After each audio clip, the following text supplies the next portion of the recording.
பண்பலை 90.4 மெகாஹெர்ட்ஸ் அலைவரிசை கொங்கு சமுதாய வானொலி கொங்கு பொறியியல் கல்லூரி வளாகத்திலிருந்து இந்த நிகழ்ச்சி ஆன்றோர்களின் சிறப்பு நிகழ்ச்சி அனுபவ்.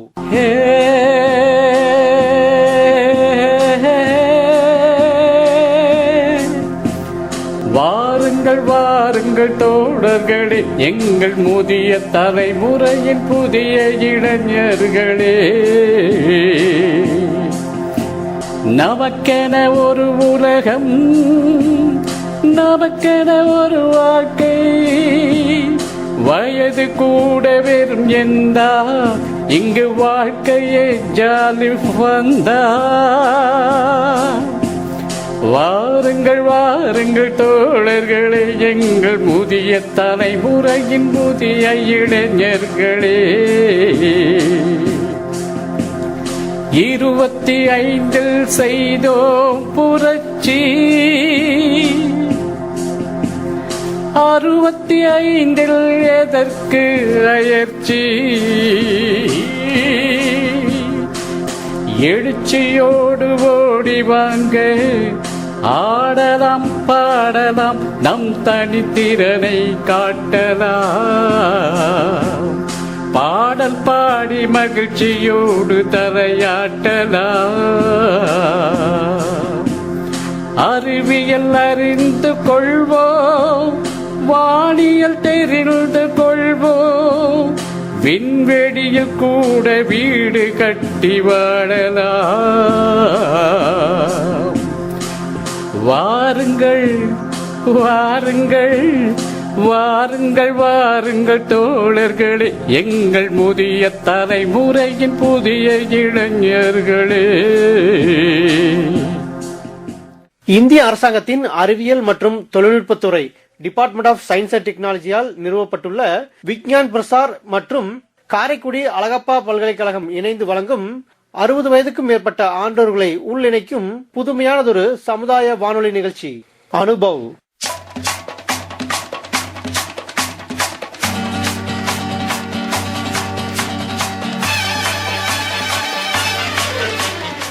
நிகழ்ச்சி ஆக்கம், ஊக்கம் மற்றும் வழிகாட்டல் டாக்டர் ஆர் ஸ்ரீதர். வடிவமைப்பு மற்றும் செயலாக்கம் காரைக்குடி அழகப்பா பல்கலைக்கழகத்தின் டீன் டாக்டர் ஆர் முருகன். நிகழ்ச்சி ஒருங்கிணைப்பு கொங்கு சமுதாய வானொலி நிலைய இயக்குனர் டாக்டர் எஸ் மகேஸ்வரன். இந்த நிகழ்ச்சி தயாரிப்பு நிலையத்திலிருந்து சதீஷ்குமார்.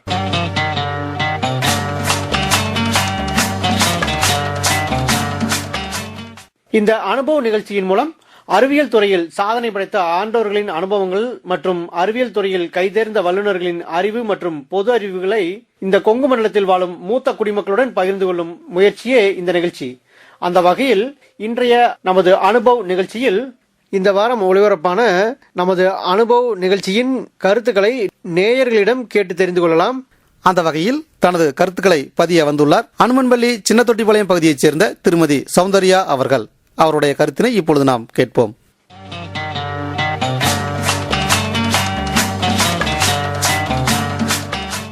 வணக்கங்க, நான் சௌந்தர்யா பேசுறேன். நான் சின்னத்தொட்டிப்பாளையத்துல இருக்கிறேங்க. விவசாயம் பண்ணிட்டு இருக்கேங்க. கொங்கு எஃப்எம்ல டாக்டர் சேகர் அவங்களோட ப்ரோக்ராம் கேட்டேங்க. அது நல்லா யூஸ்ஃபுல்லா இருந்தது.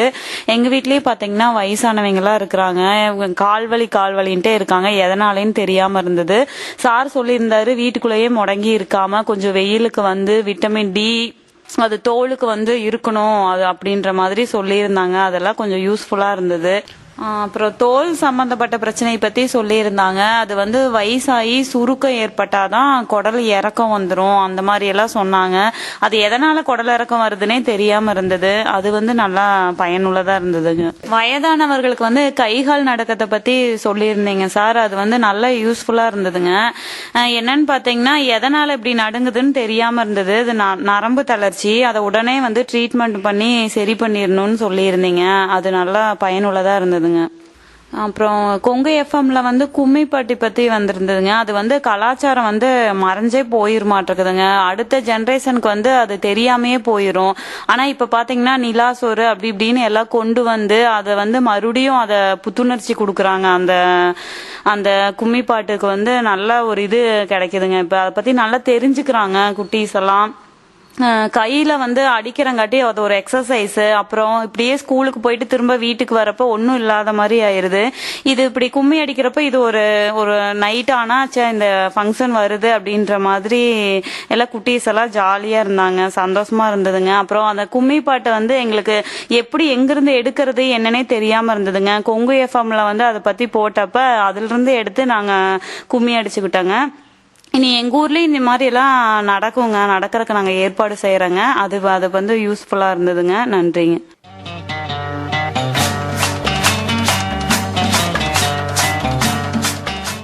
அனுபவ நிகழ்ச்சி பற்றிய தனது அருமையான கருத்துக்களை வழங்கிய சின்னத்தொட்டிப்பாளையம் பகுதியைச் சேர்ந்த சௌந்தர்யா அவர்களுக்கு நன்றி. அடுத்ததாக அனுமன்பள்ளி பகுதி சின்னத்தொட்டிப்பாளையத்தைச் சேர்ந்த திருமதி சரண்யா அவர்கள், அவருடைய கருத்துக்கள் இதோ. வணக்கம் நேயர்களே, என் பேர் சரண்யா. நான் சின்னத்தொட்டிப்பாளையத்துலேருந்து பேசுகிறேங்க. நாங்கள் விவசாய குடும்பத்தை சேர்ந்தவங்க தான். டாக்டர் சுசீந்திரன் சார் வந்து சொல்லியிருந்தாங்க, புற்றுநோய் பற்றி நிறையா சொல்லியிருந்தாங்க. எப்படி வந்து பெரியவங்களுக்கு வந்து எப்படி வந்து புற்றுநோயெலாம் வருது அதை பற்றி நிறையா சொல்லியிருந்தாங்க. அது குணப்படுத்துறதுக்கு நிறையா வழிகள்லாம் சொல்லியிருந்தாங்க. ரொம்ப யூஸ்ஃபுல்லாக இருந்துச்சு. அது பெரியவங்களுக்கு நிறையா புற்றுநோய் வந்து நிறையா விதம் இருக்குது. அதற்கான சிகிச்சைகள் வந்து எப்படி மேற்கொள்ளணும்னு சொல்லியிருந்தாங்க. நிறைய பேர் வந்து பீடி சிகரெட்லாம் நிறையா எடுத்துக்கிறாங்க. அது மூலியமாக வந்து புற்றுநோயெல்லாம் வந்து இப்போ நிறையா அதிகரிச்சிருச்சு. தடுக்கிறத பற்றி சார் வந்து சொல்லியிருந்தாங்க. ரொம்ப யூஸ்ஃபுல்லாக இருந்துச்சு. அது சுசீந்தர் சார் வந்து இன்னொன்று சொல்லியிருந்தாங்க, நம்ம உணவு பழக்கத்தை வச்சு சொல்லியிருந்தாங்க. உணவு பழக்கம் வந்து நம்ம கரெக்டாக நாம் இந்த காலகட்டத்தில் வந்து உணவு பழக்கம் தான் ரொம்ப முக்கியம். உணவு நம்ம எடுத்துக்கிறத பொறுத்து தான் நம்ம அந்த நோயிலேருந்து நம்மளை பாதுகாத்துக்கலாம். அதை பற்றி நல்லா தெளிவாக சொல்லியிருந்தாங்க. நாம் வந்து கண்டிப்பாக வந்து உணவை வந்து நல்ல சத்தான உணவு வகைகளை நம்ம எடுத்துக்கணும். சார் வந்து இன்னொன்று சொல்லியிருந்தாங்க, பெண்களுக்கும் நிறையா வந்து புற்றுநோய் வருது. அது எதனால அப்படின்னு பார்த்தா, அவங்க பெண்கள்லாம் வந்து பீடி சிகரெட்லாம் அது மாதிரி யாரும் எதுவும் குடிக்க மாட்டாங்க. ஆனால் ஏன் வருது அதை பற்றியும் நல்லா தெளிவாக சொல்லியிருந்தாங்க. அப்புறம் இன்னொன்று வந்து கொங்கு எஃப்எம்லேருந்து கும்மி பாட்டு போட்டிருந்தாங்க. அது ரொம்ப ரொம்ப பெனிஃபிட்டாக இருந்துச்சு. எப்படின்னா, நம்மளோட கலாச்சாரம்லாம் அழிஞ்சிட்டே வருது. அந்த கலாச்சாரத்தெல்லாம் வந்து ரொம்ப ஊக்கப்படுத்த விதமாக அருமையாக பண்ணியிருந்தாங்க. அந்த பாட்டெல்லாம் இப்போ எங்கள் ஊர்லேயும் நாங்கள் அதெல்லாம் போட்டு கும்மி அடித்து குழந்தைங்க எல்லாம் நல்லா கைத்தட்டி ரொம்ப சந்தோஷமாக அதை ஒரு விளையாட்டு மாதிரி நல்லா நம்ம கலாச்சாரத்தை தெரிஞ்சுக்கிறாங்க. என்ன கும்மி பாட்டுனா என்னன்னே தெரியாமல் இருக்கிற குழந்தைங்களுக்குலாம் தெரியாது. அதை பற்றி நல்லா தெரிஞ்சுக்கிட்டோம் கொங்கு எஃப்எம் மூலியமா. ரொம்ப ரொம்ப நன்றிங்க கொங்கு எஃப்எம்க்கு. நாங்கள் எங்கள் ஊர்லேயே நிறைய கும்மி பாட்டெல்லாம் நிறைய பாடுவாங்க. கொங்கு எஃப்எம்ல வேறு வேறு நல்ல பாட்டுகள்லாம் கொங்கு எஃப்எம்ல பார்த்து நாங்கள் கும்மி பாட்டு நாங்கள் எங்கள் ஊரில் அடிச்சிட்டு இருக்கோம். ரொம்ப உதவியாக இருக்குது. வேறு வேறு பாட்டெல்லாம் தெரிஞ்சுக்கிட்டோம், நிறைய பாட்டெல்லாம்.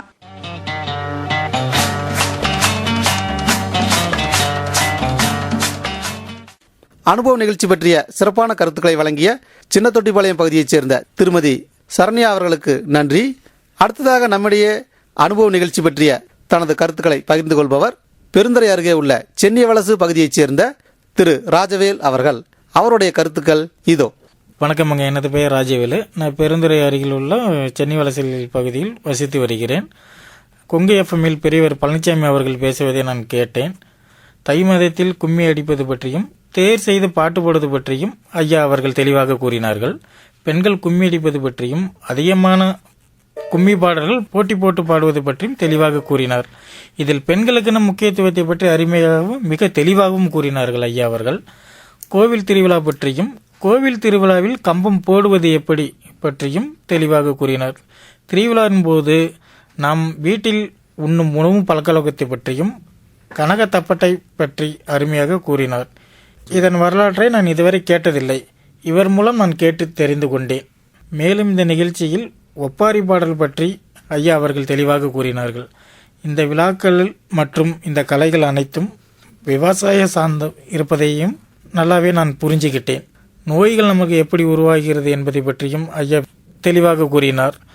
உதாரணத்துக்கு முன்னெல்லாம் கத்திரிக்காய் ஒரு விதைச்சிங்கன்னா ஒரு மாதம் 2 மாதம் கழிச்சு தான் நம்ம அறுவடை செய்வோம். ஆனால் இப்பொழுதெல்லாம் உடனே நம்ம அறுவடை செய்து பண்ணுறதுனால அதனால் நம்மளுக்கு நோய்கள் தொற்றுறதுக்கு அதிக வாய்ப்புகள் இருக்குது என்பதும் ஐயா அவர்கள் தெளிவாக கூறினார். விவசாயத்தின் இன்றைய நிலையும் பற்றியும் அன்றைய நிலைமையும் பற்றியும் ஐயா அவர்கள் தெளிவாக கூறினார்கள். தற்போது இளைஞர்களெல்லாம் விவசாயம் மீது ஆர்வம் குறைவாக இருக்கிறது. இந்த விவசாயத்தில் லாபம் இல்லை. அதனால் இளைஞர்களெல்லாம் விவசாயத்தை விட்டுவிட்டு வேறு தொழில்களில் அதிகம் ஆர்வம் காட்டுகின்றனர். ஐயா அவர்கள் முக்கியமான கருத்தை, அதாவது அவருடைய அனுபவத்திலே எத்தனை தொழில்கள் உருவாகி அழிஞ்சிருக்கிறது. ஆனால் எனக்கு தெரிந்த 3 தலைமுறைகளாக விவசாயம் அழியாமல் இருக்கிறது. விவசாயத்தில் இப்பொழுது நட்டம் வருகிறது. அதை நான் மறுக்கவில்லை. இந்த பிரச்சனைகளெல்லாம் சரி செய்வதற்கு இளைஞர்களெல்லாம் ஆர்வத்துடன் விவசாயம் செய்ய முன்வந்து அடுத்த தலைமுறைக்கு விவசாயத்தை நல்ல முறையில் கொண்டு சேர்க்க வேண்டும் என கோரிக்கை வைத்தார். மேலும் அதற்கு உதாரணமாக தன்னுடைய மகனை விவசாயத்திற்கு திருப்பி கொண்டிருக்கிறேன் என்ற நல்ல செய்தியும் அவர் கூறினார்.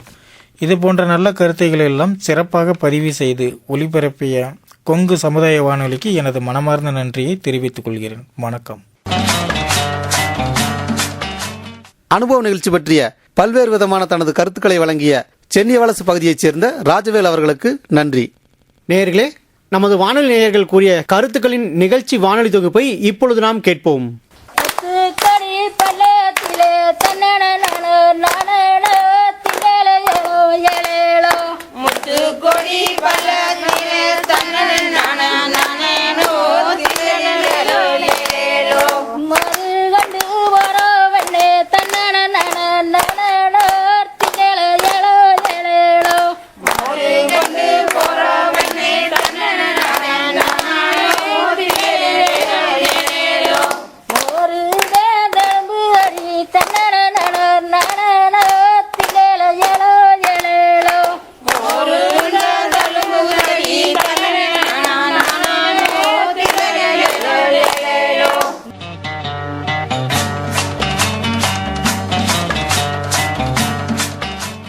இந்த கை கால் நடுக்கம், தலை நடுங்குதுனாவே நரம்பு சம்மந்தமானது தான்.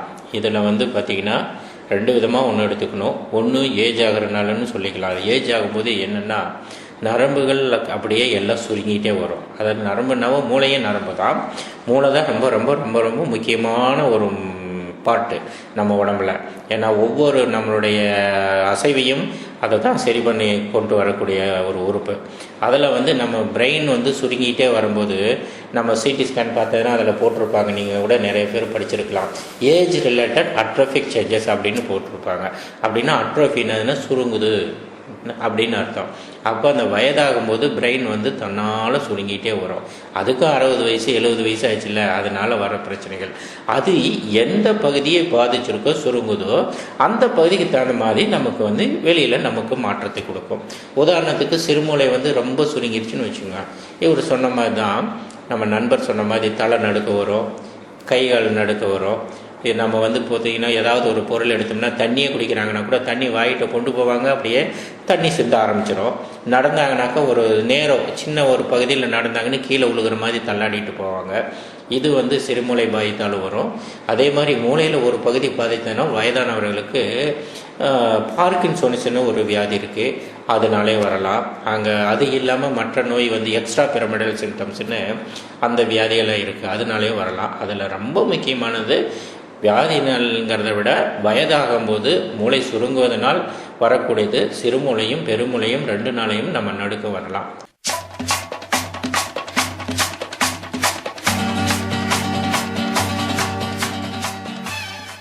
இப்போ பெண்கள்லாம் நம்ம நினைக்கலாம், நம்ம தான் எதுவுமே பீடி சிகரெட்லாம் குடிக்கிறது இல்லையா, அப்போ நமக்கு புற்றுநோய் வராதா அப்படின்னா அப்படியெல்லாம் அந்த மாதிரி எதிர்பார்க்கவே முடியாதுங்க. உதாரணத்துக்கு ஒரு பெண் திருப்பூரில் ஒரு ஃபேக்ட்ரியில் டெக்ஸ்டைல் ஃபேக்ட்ரியில் ஒர்க் பண்ணுறாங்க அப்படின்னா அவங்களுக்கு நுரையீரல் புற்றுநோய் வரதுக்கான வாய்ப்புகளும் இருக்கிறது. ஏன்னா அவங்க அந்த தூசுகளை, அந்த நூல் திரிக்கக்கூடிய அந்த தூசுகள் கண்ணுக்கு தெரியாத தூசுகள் காற்றில் பறந்துட்டுருக்கும், அதை அவங்க சுவாசிப்பாங்க. ஸோ அவங்களுக்கு வர்றதுக்கான வாய்ப்புகள் இருக்குது. இப்படி சிகரெட் குடிக்கிறவங்க, ட்ரிங்க்ஸ் சாப்பிட்றவங்க மட்டும்தான், குடி பழக்கம் இருக்கவங்க மட்டும்தான் புற்றுநோய் வருங்கிறது தவறான ஒரு செய்தி. அதே போல் பெண்கள் மார்பகங்களை அவங்களே பரீட்சை செஞ்சுக்கணும். பால் ஊட்டுதல் என்பது மிகவும் முக்கியமான விஷயம். பெண்கள் பால் ஊட்டலைன்னா, குழந்தைங்களுக்கு பிரெஸ்ட் ஃபீட் பண்ணல அப்படின்னா கண்டிப்பாக அவங்களுக்கு புற்றுநோய் வர்றதுக்கான ஒரு வாய்ப்பு இருக்குன்று ஆராய்ச்சியில் சொல்லியிருக்கிறாங்க. அதனால் முடிஞ்ச வரையிலும் எல்லா தாய்மார்களும் குழந்தைகளுக்கு தாய்ப்பால் கொடுப்பது மிகவும் அவசியம்.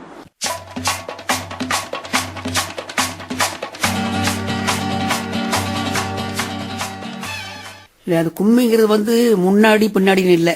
அது ஊரில் வந்து ஒவ்வொரு ஊருக்கு தகுந்த மாதிரி பண்டிகையாக சாட்டுவாங்க. ஆனால் வந்து தை மாதம் பிறந்துட்டா தை போஸ்துக்கு முன்னாடி 5 நாள் 7 நாள் 9 நாள் சொல்லி வாசலில் பழிச்சு விட்டு, இப்போ கும்மிங்கிறது தை மாதம் பிறந்து ஆரம்பிப்பாங்க. அதாவது தை போஸ்து மாமாத்துறது கடைசி நாள். அதுக்கு முன்னாடி வந்து சில வீட்டில் வந்து 5 நாள் கொண்டு வந்து சாதம் வச்சு பூச வேண்டி பண்ணுவாங்க. சில இடத்துல வந்து 7 நாள், சில பேர் 9 நாள் இப்படியெல்லாம் வச்சு அந்த போஸ்தனைக்கு மாமாத்துவாங்க. மாமாத்திட்டு இந்த தேர்ன்னு சொல்லி ஒரு அலங்காரம் பண்ணி கும்மி அடிப்ப பாட்டு போடுவாங்க. அந்த அன்னைக்கு ஊரில் இருக்கிற பெண்களுக்கெல்லாம் போட்டி வந்துடும். அவர் அவித நேர்ந்து நீ பாட்டு பாடி கொண்டு விட்டாங்க கிணத்துல, இவித நேர்ந்து நீ கொண்டு விட்டாங்கன்னு சொல்லி அந்த அன்னைக்கு வந்து அந்த கடைசி அன்னைக்கு நிறைய பாட்டு பாடி வெடிஞ்சே போயிருங்க. அந்த அளவுக்கு பாட்டு ரொம்ப இன்ட்ரெஸ்டா. ஆமா, 10 பிள்ளைங்க 15 பிள்ளைங்களாம் சேர்ந்துக்குவாங்க. பெண்கள் கல்யாணம் முடிச்ச பெண்களும் சேர்ந்துக்குவாங்க. எல்லாருமே வருவாங்க. கம்பம் போட்டோம்னா வெளியூர் நல்ல விசேஷத்துக்கெல்லாம் போகலாம். அந்த பெரிய காரியத்துக்கு மட்டும், அதாவது ஈமச்சடங்குக்கு மட்டும் போக மாட்டாங்க. அது வந்து பொங்கல் முடிச்சு தான் போவாங்க. வெளியூர் சடங்கு வந்து அந்த 8 நாளைக்கு உள்ள வரலாம், 9ஆம் நாள் பொங்கல் அன்னைக்கு உள்ள வந்துக்கலாம், போய்க்கலாம். உள்ளூர்ல மட்டும் அந்த பூ போடும்போது யாரா இருந்தாங்களோ நம்ம பிள்ளைய வந்து தங்குதுங்க அந்த அன்னைக்கு, அவங்க அந்த அன்னைக்கு இங்கேயே இருந்தாகணும். அதாவது பூ சிக்கிட்டா வந்தே ஆகும் அப்படின்னு ஒரு கட்டுப்பாடு இருந்தது. பூ போடும்போது யாரெல்லாம் இருக்காங்களோ அவங்க அந்த விழா முடியறது வரைக்கும் இருக்கணும். அவங்க ஊருக்கு போயிடலாம், போயிட்டு வரலாம், அங்க தங்கக்கூடாது. எங்க தலைமுறையோட விவசாயம் போயிருமோன்னு இருக்குது.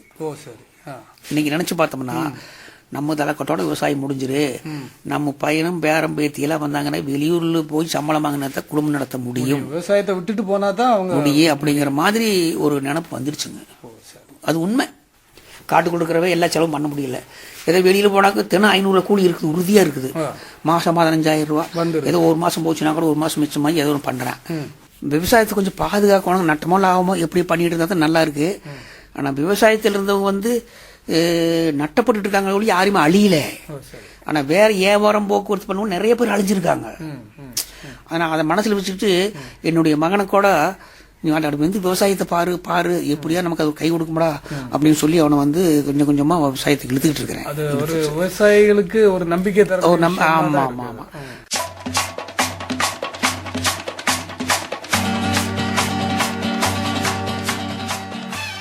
நேயர்கள் இதுவரை நமது அனுபவ நிகழ்ச்சியின் நேயர்கள் கருத்துக்களை இதுவரை கேட்டு மகிழ்ந்தீர்கள்.